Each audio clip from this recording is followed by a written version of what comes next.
What's up, folks? Welcome back to an episode of History Before Us, and I'm here with my good friend, genealogist and historian Karice Luck-Brimmer in Danville, Virginia. We're going to explore some of the local historic sites here in tobacco country, which is Virginia, Danville in particular. So, Karice, tell us, please, where are we at and who are you representing? We got the shirt going on and everything. Oh. Talk to us. Okay. Well, I'm representing the Danville Research Center for African American History and Culture. We're doing a little rehab. The house is up the street. Maybe I'll show you and tell you a little bit about that house. But Cool. it's going to be a research center / museum, that type of thing. But right now we're standing out in front of the Williams Community Resource Center. This house received a grant from the National Park Service years ago to restore it because it had deep roots, civil rights history. Okay. And so, people call it the Williams House, but I call it the Allen House. This house was built by Robert Allen, Jr., who was born about 1875. And Robert Allen, Jr. was a master craftsman, brick mason. He built a lot of what you see downtown, North Union Street, the Black Business District. A lot of what you see down there, he built. If you look behind me, he built this beautiful church right here, Loyal Baptist Church. Okay. And now, was this, it looks like there's two different brick colors, so was it added on to at some point? Well, actually, this church, the front part of this church burned just a couple of years ago. Oh, really? Yes, and so they've been going through restoration and everything, and so they've rehabbed the front part of that. So that's why that may appear a little darker than the rest of it. Okay, I got you. Yeah, but this house right here, he built this house in 1906 for his family. And the reason why it's called the Williams House is because Robert Allen's daughter, she married Jerry Williams Sr., who was a civil rights attorney. Okay. And so, you pointed out that I'm a genealogist. So this is the house where I tell my genealogy story on my tours, because it's just so fascinating. So, like I said, Robert Allen, right? Yep. Okay, well, Robert Allen, his father, was Robert Allen Sr., born about 1837. Now, Robert Allen, he was enslaved by a Julius Allen, right? So this Allen family has been well documented by both families, white and black families. And we know that this Julius Allen never had a wife. And so he took an enslaved woman named Betsy and her 13 children, and he enslaved them. Okay. But this woman, Betsy, it's been proved that she was his concubine, so to speak. So these 13 children that she had were indeed the children of this Julius Allen. Really? Yes. Okay. This whole time? This whole time. Oh, yeah. my God. So, this Julius Allen, in his will, dated August 1862, he leaves in his will to free Betsy and the 13 children. So in this will, he gives them to his nephew-in-law, which is William F. Patton. Now here in Danville, we have Patton Street, where the Ruby B. Archie, named after the first black mayor, female mayor within the city of Danville, but it's on Patton Street, but you get the picture, okay? I'm picking up what you're putting down. Yes. So, to leave them to this William F. Patton for a number of 7 years. Okay. So after the 7 years, he was supposed to... So this was in, what year did he pass again? 1862. So 1862, okay. Yes. Okay. And so you know that he didn't think that slavery was going to be over, because, you look at any of the wills and, and it they says slave for life. Yeah, slave for life, So he didn't think this, but he thought something about them. He had some type of affection to say, okay, I'm going to let them go free, I guess, So after these 7 years, He's supposed to take them to a free state, give them $3,000 and let them go. This is the nephew-in-law that's supposed to do this. Yes, the nephew-in-law, William F. Patton. Got you. Right? But he doesn't do that, right? Oh, and I can't think of her name at the moment, but this nephew-in-law was married to a Ross. Okay. Right now, we're standing within the Hallbrook-Ross Historic District, the only African-American historic district within the city of Danville. But the Ross, it's connected to that family. Okay. Okay. But what would happen, 1865, the slaves are freed, and Robert Allen Sr., he goes to William F. Patton to collect his check. And he says, well, you're free to go. We don't have to do anything. You're free to go. Whatever was in that will, it's null and void. So he says, no way, So he takes him to court, and it goes all the way to the Supreme Court, right?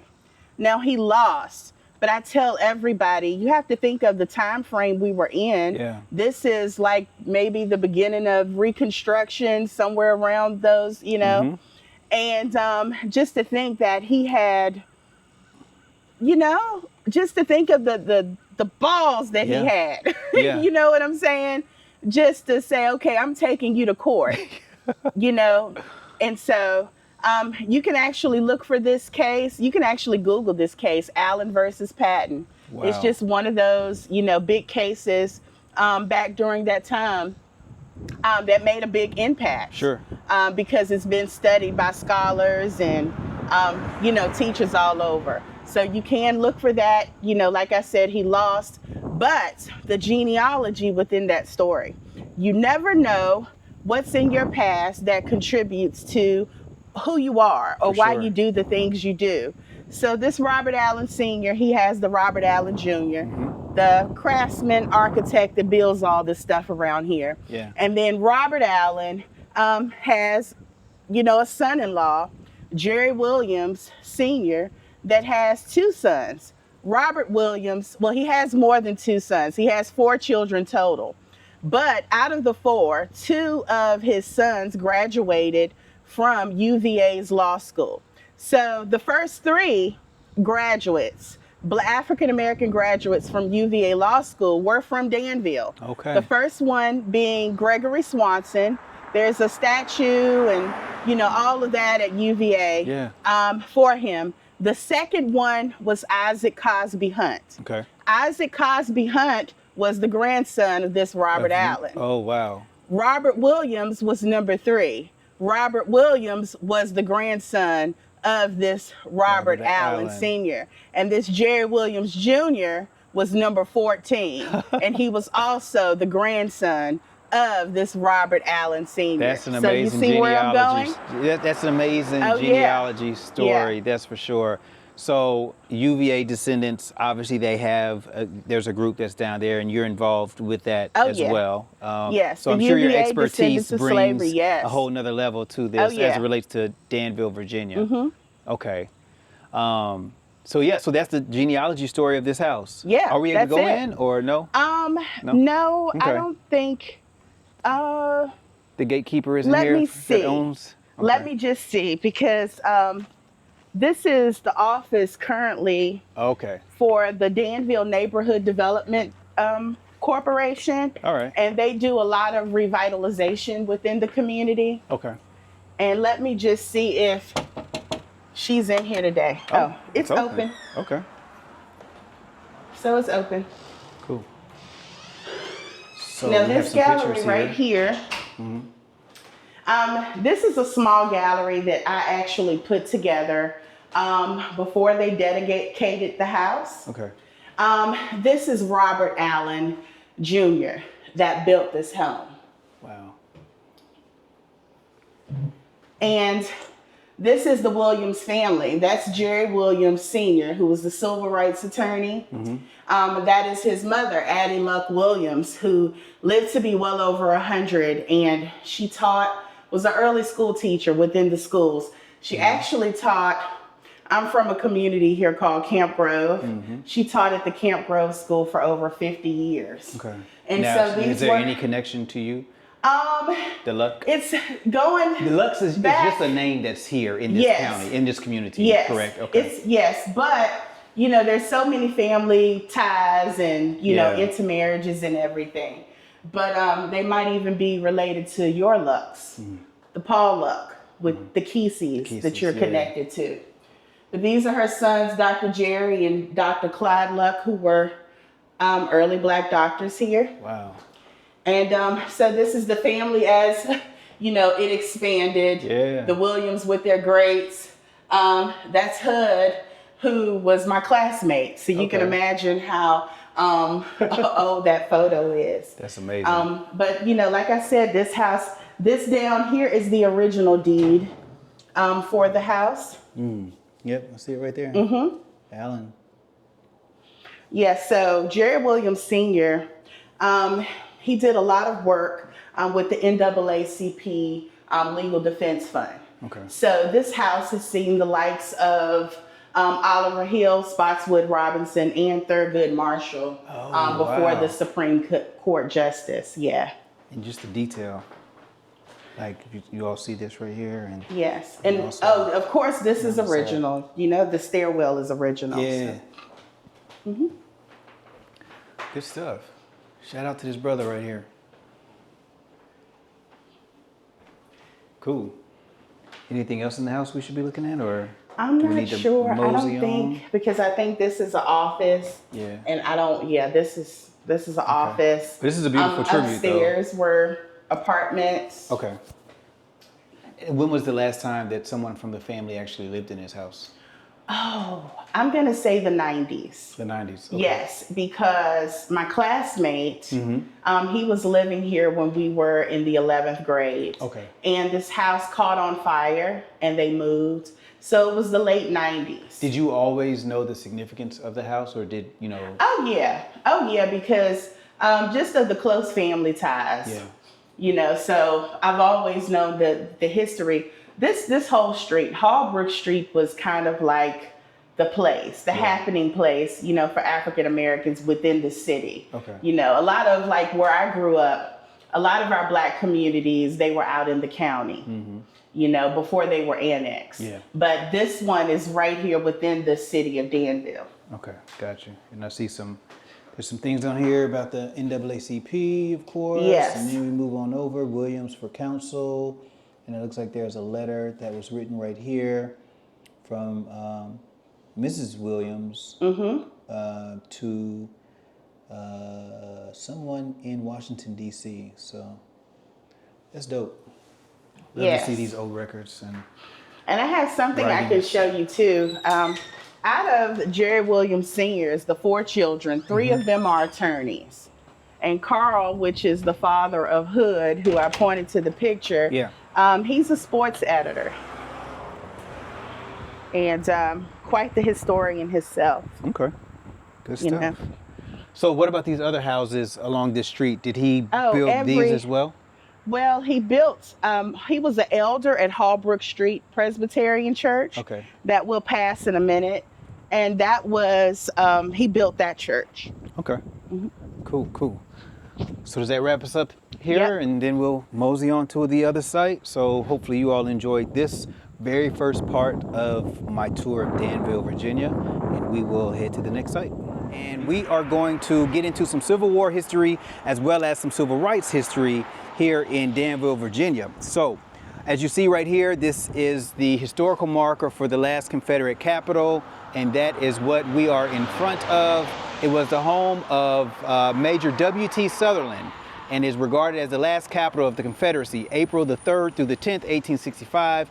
Here President Davis stayed, and here he was held the last full cabinet meeting, Breckinridge alone being absent, and I reckon that that's a person who was part of the cabinet.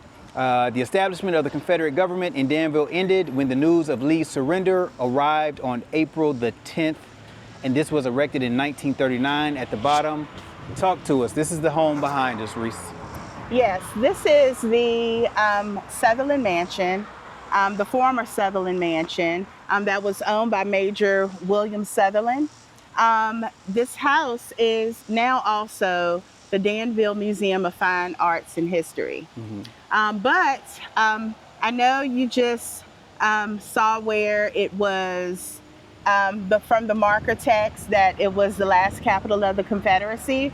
But this house also tells a different story. Right. A story of integration, progress, triumph. Yeah. So, I find it interesting in sites like this. So like on the, and we can walk up here, but like on the building, you see the placard and it says in large letters, the last capital of the Confederacy, of course. But that's just one side of the history. Oh, This site was used as multiple different facets, right? And so if you don't mind, well, first, let's talk about that, right? Like, it's pretty amazing to be where the last Confederate capital, was. Right? Like, there's some history, obviously, behind that. How much does the city vest into that aspect versus the other aspects of its rich history in this building? Yes. Well, for years and years, this was the city's claim to fame. That's all you heard about was the last capital of the Confederacy, the last capital of the Confederacy, But, as time went on, things changed. Yeah. And so you have people that want to know more about the city. What else is there to this city that makes it unique, other than it being the last capital of the Confederacy? So as historians like you and I, we look for these stories. We seek them out to bring about a more inclusive narrative.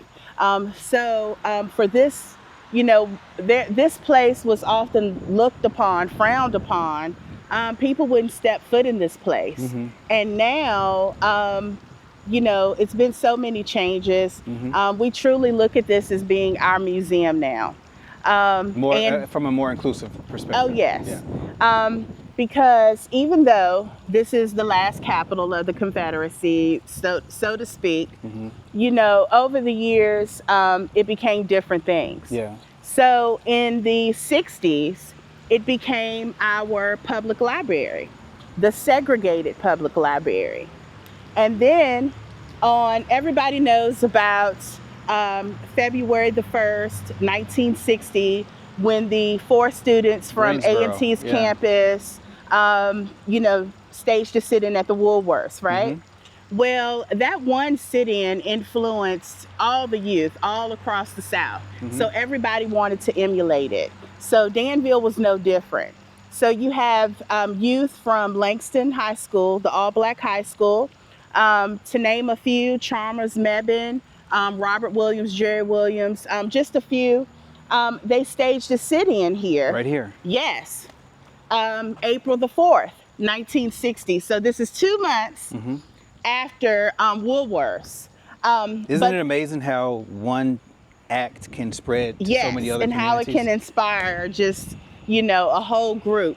And just to think about it, 2 months after that happened, they got together and they came up with the idea to not only, stage a sit-in here, but they also staged a sit-in at Ballou Park, which is on up the street.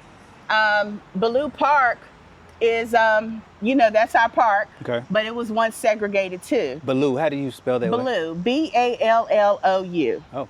It's one of those Halifax County names. Okay. But the only Ballou I knew was from that cartoon. I forgot the name of that cartoon. You remember that cartoon? Yeah, Phineas and Ferb. That's it. An interesting story. Okay. One of the writers was from here. Really? And so that Ballou, they have a Ballou Park. Okay, yeah. Okay, we're putting everything together. Where it's going? Yeah. All right. My bad. Go ahead. Okay. It happened on the same day. So they not only staged a sit-in here, but at Ballou Park. And so when they staged the sit-in here, not right away, but it would lead to integration, right?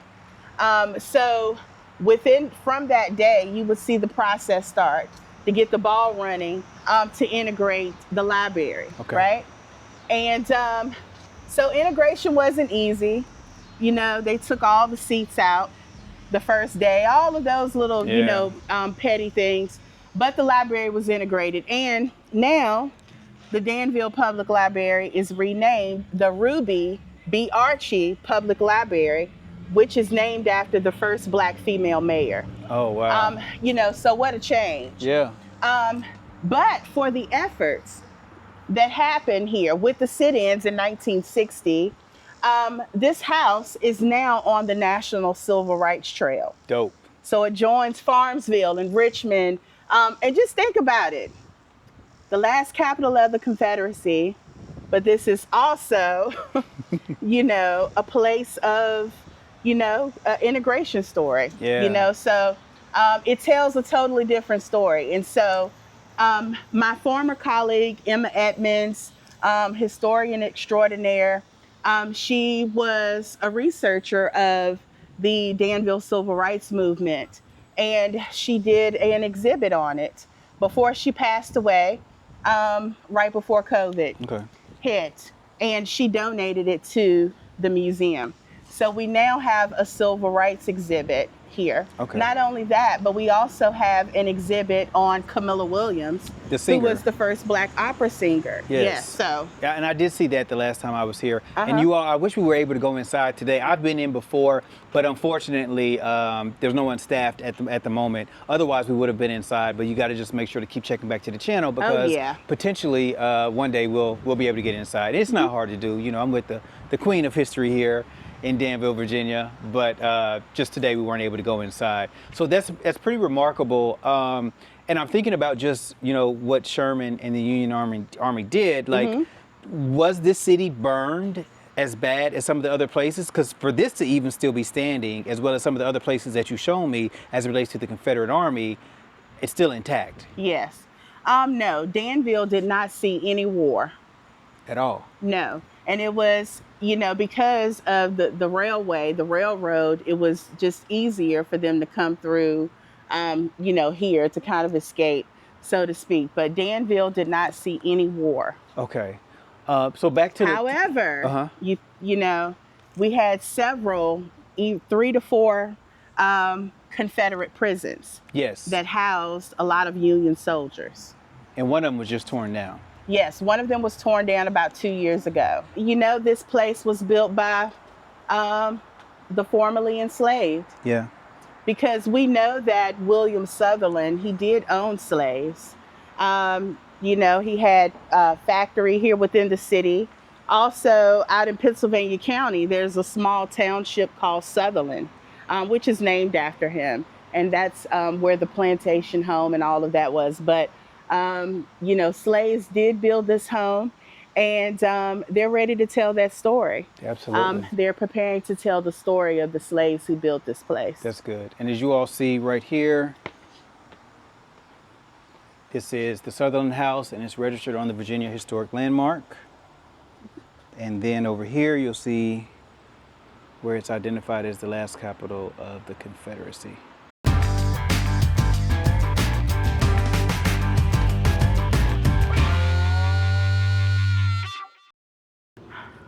All right, y'all, so we've been to Loyal Baptist Church, and we also talked about the Confederate prison. And so we're going to tie some pieces of the puzzle together for you all. So this is the historical marker right here for the Loyal Baptist Church. Yep. So we'll come over here and see it. They need to trim it down it's so hidden a little people bit. can see, you know? Yeah. So you'll see this right here. And it was built by, of course, formerly enslaved humans. Built this church here in 1870, and worship continued at the site until 1924, when the congregation moved to Holbrook Street. And if you all remember, that is the historically Black community. The name was then changed to Loyal Baptist Church, right? Yeah. And then right here, this ties into Sutherlin. Right. Okay. So even though the church is now on Holbrook Street, Yep. Once the church moved from its previous location, which was called Hospital Hill Dance Hill, which is where the old Register and B is. I can't say, well, no, it's not the old Register and B because that's the B Hotel. Okay. But it's the current Register and B. I wasn't sure if they were still in the building, but it's kind of like in that vicinity, like that hill where the Register and B is. Okay. But that's where their first church was, which was called the Ebenezer Baptist Church. And this was after First Colored Baptist Church, because we know they started worshiping. They were worshiping originally in the First Baptist Church on Main Street. And after emancipation, they wanted their own place of worship. Sure. So they started what was called the First Colored Baptist Church. And then they would have a split, and one group would start High Street, and this group would start Ebenezer Baptist Church. When they moved to Loyal Street, which is where we're standing here today, the church changed its name to Loyal Street. Then moving over to Hallbrook in 1924, they dropped the street, and it remained Loyal Baptist Church. But this is where the church stood in this vicinity before its new location. All right. And this building right here. This is the site of the prison. Yep. The map that we just looked at the museum, it had this picture Yep. that showed where the Confederate prisons were in the city of Danville. Right. So this is just where one of them was. And one of them has been torn down. I think we may have 3 more scattered throughout the city, namely on Craighead Street. Okay. Yeah, and we passed the one that was torn down earlier. Yes. Yeah, we passed the one that was torn down earlier. And if you all remember at the museum, it said W.T. Sutherlin, and so this right here was a tobacco factory constructed for Sutherlin. And so that's what this is, Confederate Prison number 6, and it housed Union prisoners during the Civil War between 1861 to 1865. It was one of 6 Confederate prisons in which as many as 700 Union soldiers were confined. And here is an etching of what it would have looked like. 700. Yeah. Golly. And I had this one man that was on a tour a couple of years ago, and the one that was torn down, he said that his great-grandfather, they still had letters in their possession that their great-grandfather had wrote from that prison, and he talked about how the conditions were so bad, and over half of the Union soldiers that were housed there, they passed away from smallpox and, you know, all of those things, just from being cramped up in those conditions with minimal food, water. You can imagine the prison was cold. Oh, yeah.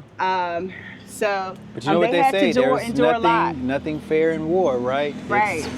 That's what it is. So I'm gonna walk over here to the edge of the street so you all are able to get a better depiction of what it looks like. And the sign said not much has changed. So I guess not much would have changed as it relates to what it looked like back then. And so that gentleman, his grandfather was he fought in the Union Army. His great-grandfather fought in the Union Army, and he still had letters that the family was in possession in. All right, so we're here in downtown on Main Street.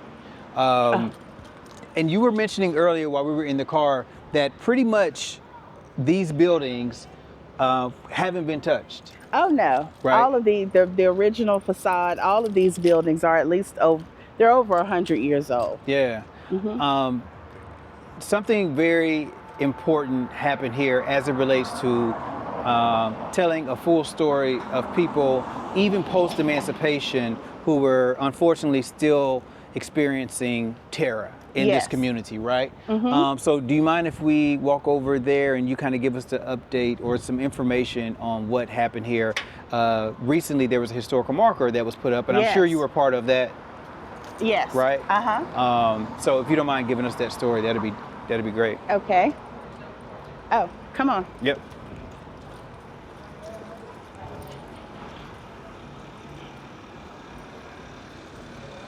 And now, you know, we think of, you know, this being within the original city, you know, of Danville. And a lot of people look at this and they think that this was all white. But during the Reconstruction era, there were black and brown businesses all up and down Main Street. And, there were a lot of tension. There was a lot of tension going on because you think about it, these were newly freed people, right? And so even turning the corner, going down there on Craighead where the markets were, the open bay markets, they were putting in publications, we have 24 open markets down here, and you've given the niggers 20 of them, right? And this is in newspapers. This was in the newspaper. So they were pissed off. Yeah, and this is 1882 when this is published. But they didn't talk about across the street where they had private bays, so they didn't talk about that. But, in true, the Reconstruction era, I always like to point that out because, like I said, people always think of, our main streets being segregated. Yeah. But that wasn't the case here. That wasn't the case because we had black and brown businesses. Even the very first lodge, the first African-American lodge here, the Nehemiah Lodge, was chartered in 1877. And it sat right where the municipal building is, which is a block right behind here. Okay. And so they were asked to move once they built the municipal building before moving over to Almay which is a historically black community here within the city. And recently this was put up. I see you're looking up to it, but this was very recent that this was put up. We had the dedication for this marker just last Thursday. Yeah. And it was just exciting to see this marker dedicated, to see it finally put up because it tells the real story of Reconstruction, and it's just one of those things, when you think about during that time with the Readjuster Party and how they pretty much became this big political force all across Virginia. This isn't just a Danville story. Yeah. It's a Virginia story, and just how they were able to gain power in that short amount of time. And, even with all they were able to accomplish, quite many accomplishments with the Readjusters, even starting Virginia State University. Yeah. So our first public black university. So even in the short time, they were able to do that. But it was just a matter of, it's just, you hear about the Tulsas, the Wilmingtons and all of that. And you think, that these things, they just happen there. But I guarantee you, any rural city, any place in the South, everybody has a Reconstruction era story. Absolutely. Everybody. And so this was a biracial Readjuster Party, right? And so can you give us the specifics on what happened here in Danville? Well, you have the Readjusters who had, gained political power all across Virginia. That was no different here in Danville. They had gained control and they had taken over city council. Okay. So this is 1882, and just like it is now in 2025, we had a majority black city council. And so what was going on across Virginia is that the white elites, they did not like that. Couldn't take it. And just different reports, even in the newspaper accounts, when you had people who were complaining about the bays and all of these things that, we had, they were saying they were just slaves 15 years ago. So this is a newly freed people, so how dare you? And in this short amount of time, you're surpassing the whites, and so it's just one of those things where we look back in time and we see these things happen anytime where the black person is gaining their rights, and they're starting to feel some kind of way, politically, socially, emotionally. They feel like they're losing their rights. Yeah. And so it's like we have to take back control. And so what you would have is a local government that is conspiring not only with other mayors across Virginia, but also the governor as well. And so they're conspiring on how they're going to keep the Black people from the polls, right? Because the riot takes place November 3rd, and the election is to take place a couple of weeks later, right? So you have a judge here that was named Archibald Aiken Sr., right? I want you to remember that name. So Archibald Aiken Sr., he starts this publication called the Danville Circular, right? And this paper, it denounces the African-American community and the Readjuster Party, right? So in Chatham, which is our county seat, Pennsylvania County, you know, he gives this big, you know, there was this, one of William Mahoney's people, they give this big old speech, this big grandiose speech about, you know, what these people are trying to do. Yeah. You know, and so they're denouncing the circular, you know, and we can't stand for this. So it kind of hit its peak and tensions were high.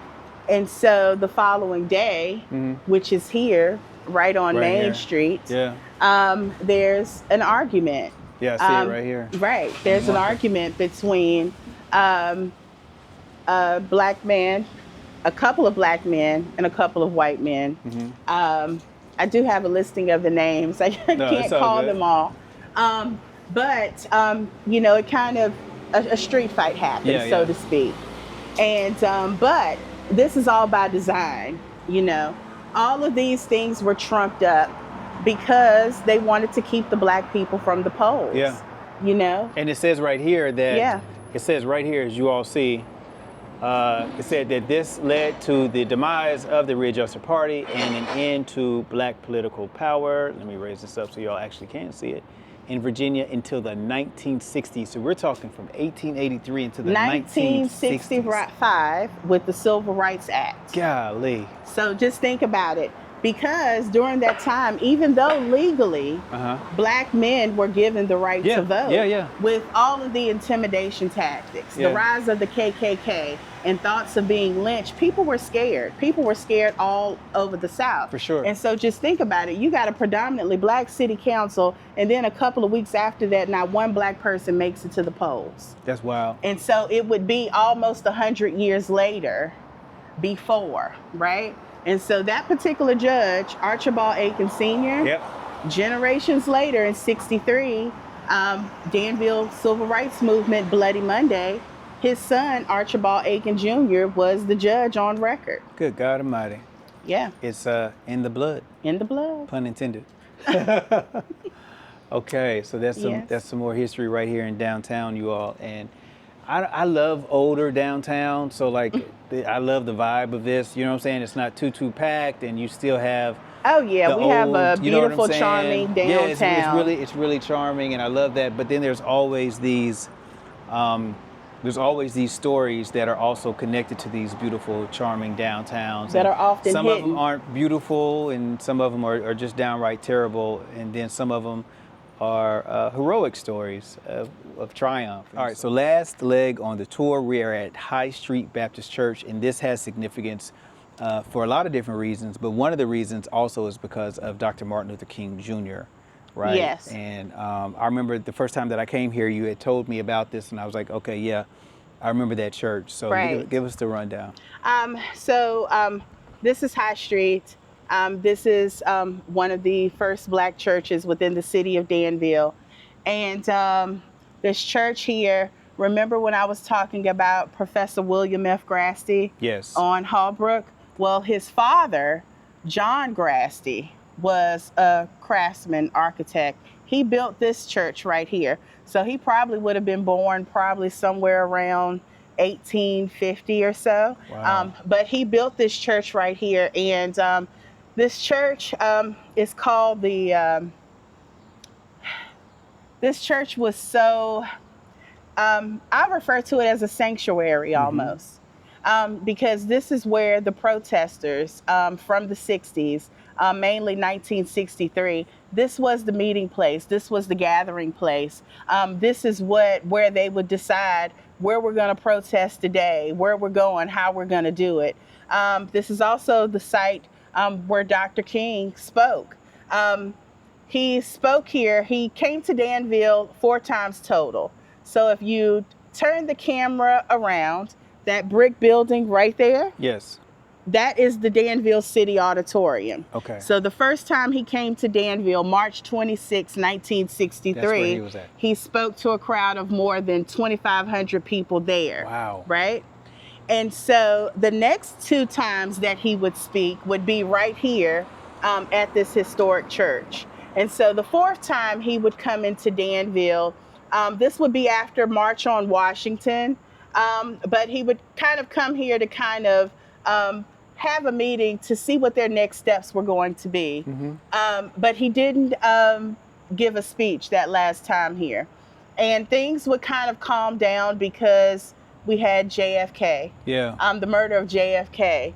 And so they think Danville is kind of abandoned for a minute because, you know, of what was going on at that time. But, you know, he never led a march here, but John Lewis did. Okay. And, you know, Bloody Monday, June 10th, 1963, but a little over a month later was the March on Washington. Yes. And so all of the protesters who are still alive and well and able to tell their story, they talk about going to the March on Washington. And just hearing them, just imagine being in the crowd and you hear 16-year-old John Lewis, who's the last one to speak, and he calls out your city. That's what's up. So he called out Danville in his speech. And, you know, I just like to tell the story because, you know, you think of Alabama, you know, Mississippi, Georgia, Memphis, and all of these places. Yeah. And, you know, Danville has its place within the civil rights movement, too. I remember And the heavy hitters came here. Huh? The heavy hitters came here, too. Oh, yeah. All of them were here. Yeah. All of the players were here. And, you know, I think about going to I think it was the King Center. No, it may have been EJI. But where they have it's like this round, like sculpture thing in the front, and it gives a timeline of where King was. So for like 63, it was like a blank in the timeline. And I'm telling the people, you need to retell this story. You don't have nothing because he was in Danville. Yeah. You know, during that time. Yep. You know, so this is, you know, a historic church, and it was a part of one of the biggest moments within civil rights. For sure. And so 2,500, he packed it out right there. Yes, right there at the Danville City Auditorium, March Wow. 26, 1963. Wow. And I imagine that this was another, obviously, predominantly African-American community. Oh, yeah. This is the Mechanicsville Historic District. Now, originally, the Mechanicsville Historic District, it was mainly white. Okay. You know, but by the early 1900s, it became a mixed neighborhood because you had the church. Yeah, you had the You church. had the church here. And right behind this, you had the American Legion, the only black military post within the city, named after Waldron France, who was the first African-American here to pass away in World War I. But even this street right there on the corner, there was the Black YMCA. That one. Yes. And I think I showed you the Sanford House on Hallbrook. Yeah. But a Pleasant Sanford Broadnax. When he passed away, he was listed as the wealthiest, oldest colored merchant within the city. But he started this Y because we couldn't go, you know, to the Y. And so there are a lot of older football stars, people who went into the NFL and, you know, things like that, that associate this Y with inspiring them. You know, they were, they got to go swimming, they got to play golf and tennis, all of these things that they would not have been exposed to otherwise. For sure. Yeah, so there's just this whole downtown. Yeah. Because just right down there at the down there, we have the Black Business District. So you turn the corner right there on the corner, which is the Lightville place, but it's named after Charles Harris, which was Danville's first Black mayor, 1984 to 1988. Okay. Yeah. So this this community quickly turns Black. Yeah, for sure. You know. Well, you know, we've been together all day today. Yes, we hit up a lot of sites. Look, she ready for me to go.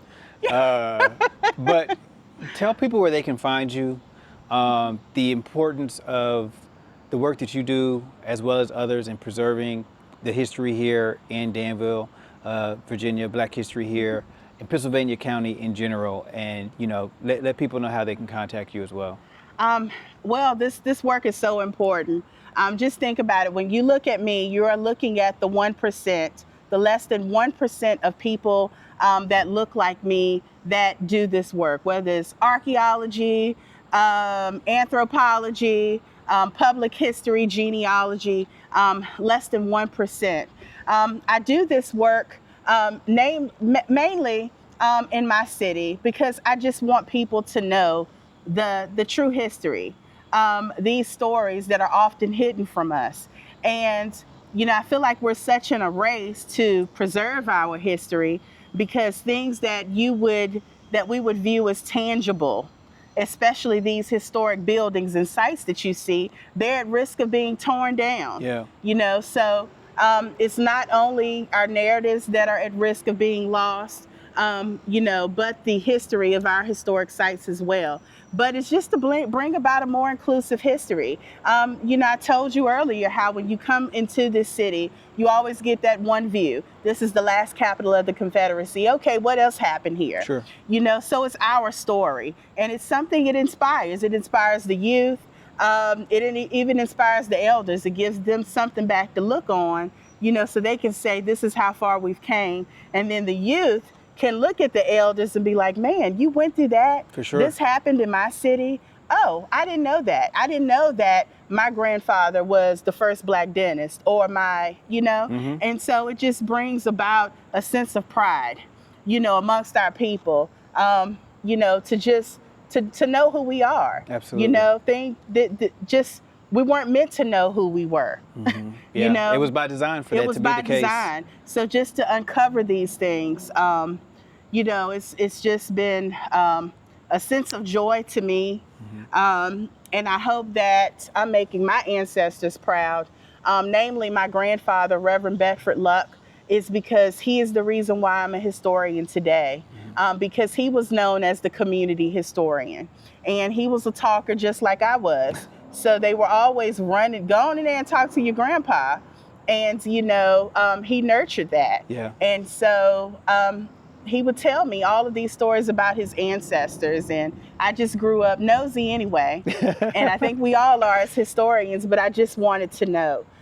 So anybody that's looking for me, you can find me at ourhistorymatters434.com. Okay. From there, I offer cultural heritage tours. So you can come to Danville and you can find out the Black history that we have here within the city. Not only that, but if your ancestors were enslaved here, they came from here. I do ancestral home tours as well. I also provide genealogy services. I help out with family reunions, and I do historic preservation consultation. So I'm able to work with the local government, the local officials here, and help consultants that are coming into the city. Just like I talked about Mechanicsville, this just happens to be one of them that's on the list for revitalization. So that's me. That's what I do in a nutshell. I'm just, you know, here to provide these resources, you know, for you in the city. One more thing that I have to say. Now, with all of this history that you've learned here today, you know, from, you know, where they say we're a people with no history, our cities, everywhere you go across the United States now, they are using our history to build up the community, right? And so when it comes to economic development, Black history is economic development. we bring money into the city too. Tourism is a billion-dollar industry, and when people come into the city, they want to see more than just the last capital of the Confederacy. Yeah, for sure. Well, listen, I greatly appreciate you. Anytime I call her, y'all, she's like, yes. Our time sometimes don't match, Yeah. but she's like, yes. And she's also been helping me to a certain degree because she's busy, connect with my Kizzy Rice line. And so we've had some conversation about that. So I will be back in the community going over that, because that's where these folks were at, Pittsylvania County. But like I always tell you, if you enjoy this type of content, please make sure to subscribe and share with friends and family. Doing this work isn't easy. I travel a lot of places. I don't get paid for this. You know, if I keep getting views, I get money, you know, which helps me put gas in the tank and eat, and sometimes hotel and all that good stuff. So I just encourage you to share, subscribe to the channel, and I will put Reese's information below in the caption of this. So I hope you enjoyed it. Take care. Peace and blessings.